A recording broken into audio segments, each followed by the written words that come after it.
বাংলাদেশের টিকে থাকা তার জীবন বিপন্ন ছিল। এরপরেও তিনি বাংলাদেশের বাইরে কোথাও যান না। তিনি বলেছিলেন যে বাংলাদেশের বাইরে আমার এক ইঞ্চি জমি নাই, এক ইঞ্চি মাটি নাই, এই দেশের মাটি আমার জায়গা, এই দেশের মানুষ আমার সন্তান। সেরকম ব্যক্তি, দেশপ্রেমিক নেত্রী আমাদের দেশে চলে যাওয়াটা বাংলাদেশের জন্য অনেক অনেক অনেক ক্ষতি। বাংলাদেশের গণতন্ত্রের লড়াইয়ের জন্য, বাংলাদেশের মানুষের অধিকার আদায়ের জন্য তিনি জীবনপণ লড়াই করেছেন। বাংলাদেশের একজন নেত্রী, যিনি বাংলাদেশের জন্য তার সব কিছু হারিয়েছেন।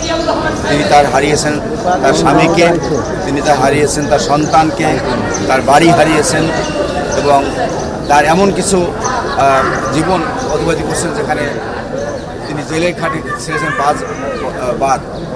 তারপরে এর বাইরে তিনি চিকিৎসা থেকে বঞ্চিত ছিলেন। ডাক্তাররা বলেছিলেন তাকে তিনি বাংলাদেশে বাইরে চিকিৎসা না করলে তার জন্য বাংলাদেশের টিকে থাকা তার জীবন বিপন্ন ছিল। এরপরেও তিনি বাংলাদেশের বাইরে কোথাও যান না। তিনি বলেছিলেন যে বাংলাদেশের বাইরে আমার এক ইঞ্চি জমি নাই, এক ইঞ্চি মাটি নাই, এই দেশের মাটি আমার জায়গা, এই দেশের মানুষ আমার সন্তান।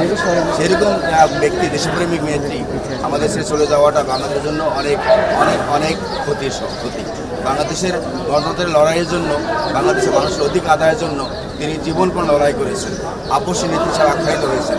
একজন নেত্রী যিনি এরশাদের সাথে যুদ্ধ করে করতে হয়েছে, সে আন্দোলন করে বিজয়ী হয়েছেন, একই সাথে আবার সেই হাসিনাকে সরিয়েছে। এমন নেত্রী দুটি সফলতা এনে দিয়েছে বাংলাদেশের জনগণের জন্য। তিনি এমন একটা পর্যায়ে পৌঁছেছেন, কিন্তু বাংলাদেশে ডেমোক্রেসি দেখে যেতে পারলেন না। এইটা আমাদের আমরা আশা করি আল্লাহ তাকে জান্নাতবাসী করবেন, প্রার্থনা করি এবং আশা করি তার স্বপ্ন বাংলাদেশে বাস্তবায়ন হবে, বাংলাদেশের ডেমোক্রেসি ফিরে আসবে এবং বাংলাদেশে আগামী দিনের পিছিবাদের আর উত্থান হবে না, এই আশাবাদ ব্যক্ত করছি। তবে আমাদের জন্য অত্যন্ত ক্ষতি এবং এটা পূরণ হওয়ার নয়। এমন একজন নেত্রী যার কোনো দিকেই মিনিমাম একটা নেগেটিভ পার্ট নাই, এমন একজন নেত্রী ফেলেছে। আমরা তার আত্মার বার্তা কামনা করছি। অ্যাসোসিয়েশন অফ বাংলাদেশ, আমাদের দেশনেত্রী, আমাদের গণতন্ত্রের মা, উনি আমাদের এই সংগঠনটা নিজে সিগনেচার করে দিয়েছিলেন 2012 সালে। এই সংগঠনটা তখন থেকেই যাত্রা শুরু। উনি তখন বুঝতে পেরেছিলেন শহীদ জিয়া রহমানের আদর্শে বিশ্বাসী একটা শিক্ষক সংগঠন করা উচিত, কারণ আমাদের দলে নানা মতের লোক ছিলেন, বাট ইউট্যাপ একদম জাতীয়তাবাদী আদর্শে বিশ্বাসী এবং শহীদ প্রেসিডেন্ট জিয়া রহমানের আদর্শে বিশ্বাসী একটি দল উনি নিজে অনুমোদন করেছিলেন আমাদের 2012 সালে। তারপরে এই ইউট্যাপের যাত্রা শুরু। আমরা তখন বড় বড় আন্দোলনে আমরা ম্যাডামের নেতৃত্বে ইউট্যাপ ওনার পাশে ছিল। আমরা ম্যাডামের যে ক্ষতিপূরণ, এটা আর ওনার কেউ আসতে পারবে না।